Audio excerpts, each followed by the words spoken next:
I'm before my time, boys. I'm always ahead of the game. I'm always dialed in, dazzled up, razzled up. And I made a top 10 SEC quarterback list like in January because I was bored.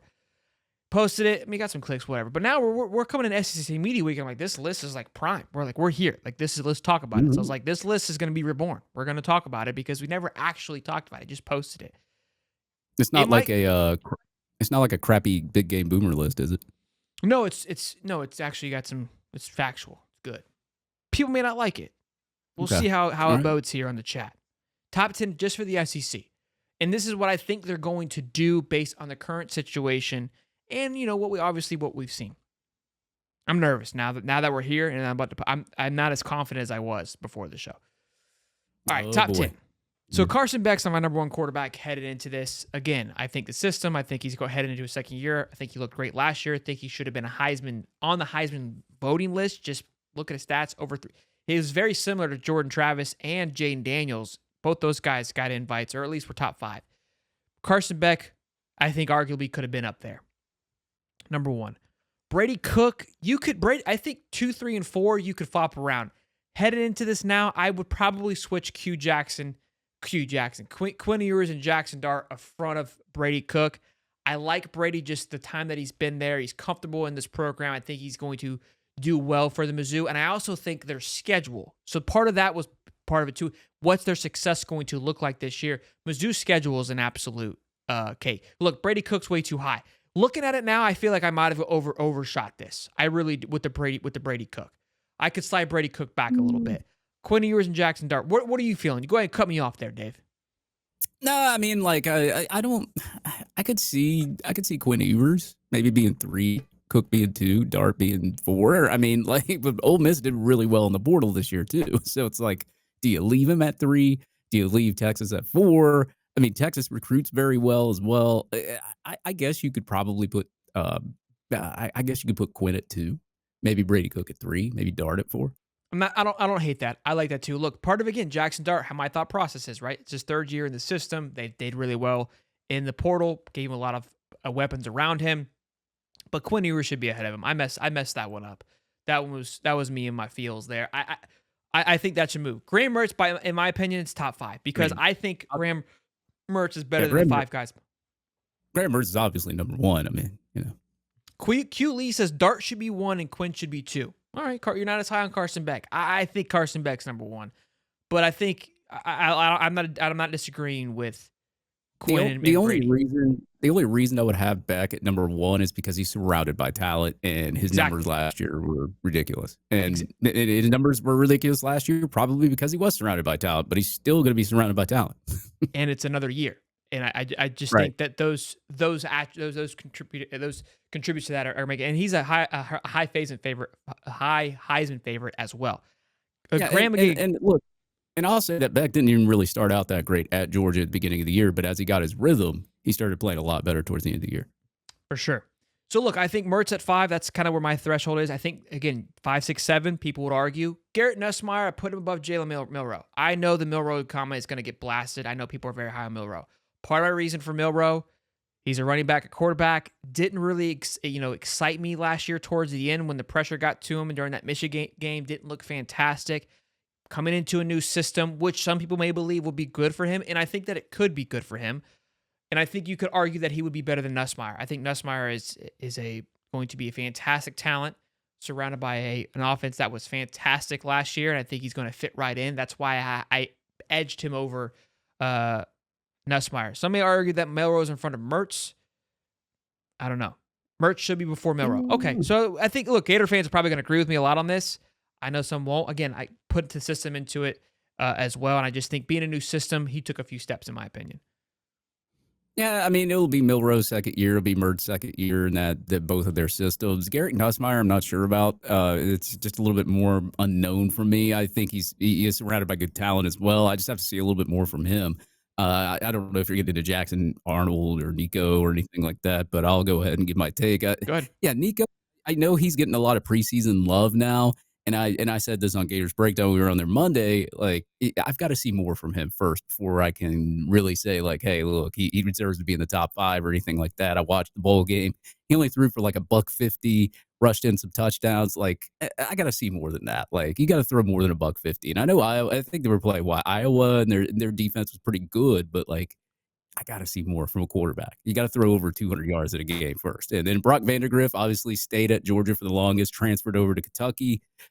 There's no telling the talent that he's going to have. Obviously he's got the arm talent. He's got everything. He won the Elite 11, I believe, in his camp in his recruiting year. So he's got a lot of accolades behind him coming into Kentucky. Obviously, the quarterback situation at Georgia, they're just stacked. I don't think he wasn't like not good enough. They're just Sure. stacked. He's So he's not beating at Carson. yeah, he's gonna be a little bit of a question mark there too. So it's like I got Brock and Nico at like a question mark. They could be better than what we think that they are. And Jackson Arnold, obviously, I think at 8 right there, or you could possibly put him at 9 too. But I think the list is you could do some rearranging on some of the names, but I think it's Look, if we pretty. looked at it from tiers, I think the tiers are pretty good, right? Like 1, 2, 3, tier 1, 4, 5, 6, tier 2. Like those are pretty healthy. Connor Wingman, quarterback for Texas A&M, is not on this list. Looking at this now, I think you could argue that he could be on this list somewhere. Again, Jackson Arnold, I think Jackson Arnold's a fantastic talent. Going to be his first year starting, which could be a huge hiccup. Levy's not there. There's a lot of things that could cause that not to be a good pick. Watching Jackson Arnold in the high school bowl game, I know that's crazy to think about, but kid's talented. Nico, a lot of people are high on him. I think that offense is built very well. I think it's built for him. I think he's going to be better than Milton. My concern with Nico is his youth, is that he's a 4 touchdown guy or 4 interception guy, which excites me for Florida. I think we can take advantage of that.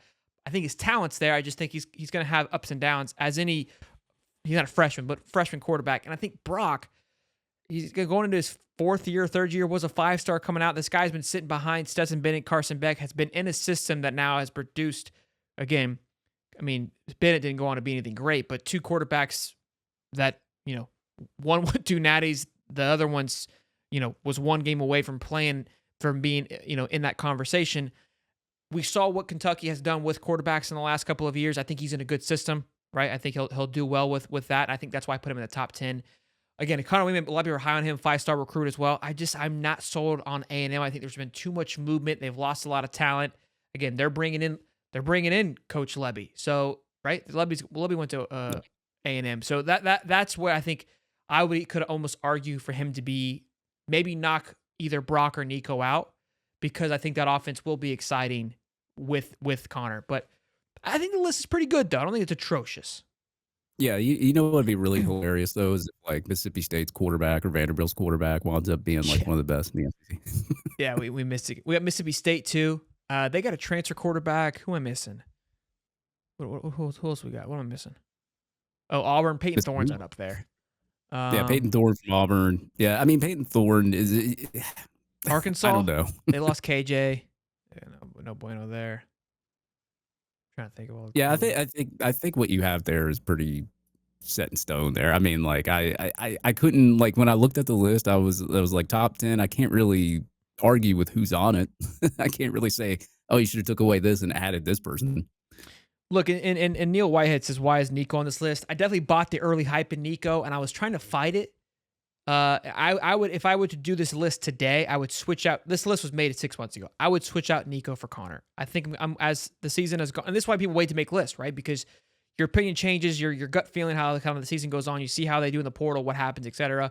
Connor Wingman, I believe, should be a better pick than Nico. I still put Brock in the top 10 over Nico. So, and I think I think you could put Connor, Jackson, then Brock. If I were to redo it, that's what I would swap out. So A&M fans, no need to come at me. Tennessee fans, you can suck it. We got a super chat from CTN CS Gator. Says, $5. Nvidia co-founder Chris Malachowski, 83 grad. They just named a building after him in 2023. Well, can we name the stadium after him and he dropped some cheddar? Yeah, tell him to watch the show, man. Tell him to watch the show every Wednesday. Yeah, tell him to drop a no-no. We'll name the show after him. We'll name a whole segment after him, bud. We'll call it the what is it? What was his name? We'll call it the Malachowski segment. Chow on this one, boys.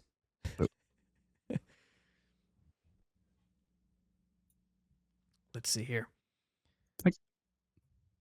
You're breaking up. I was gonna say, I think I lagged out.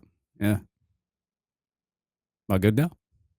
Yeah, Peyton Thorne's the worst quarterback in the league. Look, this list is getting a little smoke, Yeah, but so Vanderbilt has a guy named Diego Pavia. I've never even heard of him. I don't even know if I'm saying his name right. And then South Carolina, Lenore Sellers, Peyton Thorne, obviously with Auburn, and then Arkansas, Taylon Green.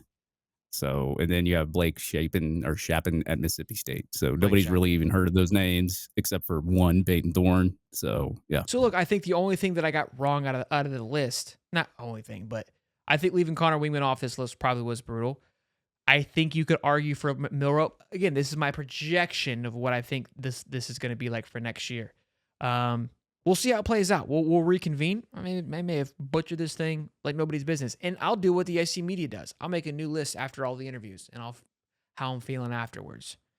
So you think the NVIDIA co-founder would name like a graphics card after us, call it like the RTX Hightop 390, some I shit? mean, yeah, probably has to, right?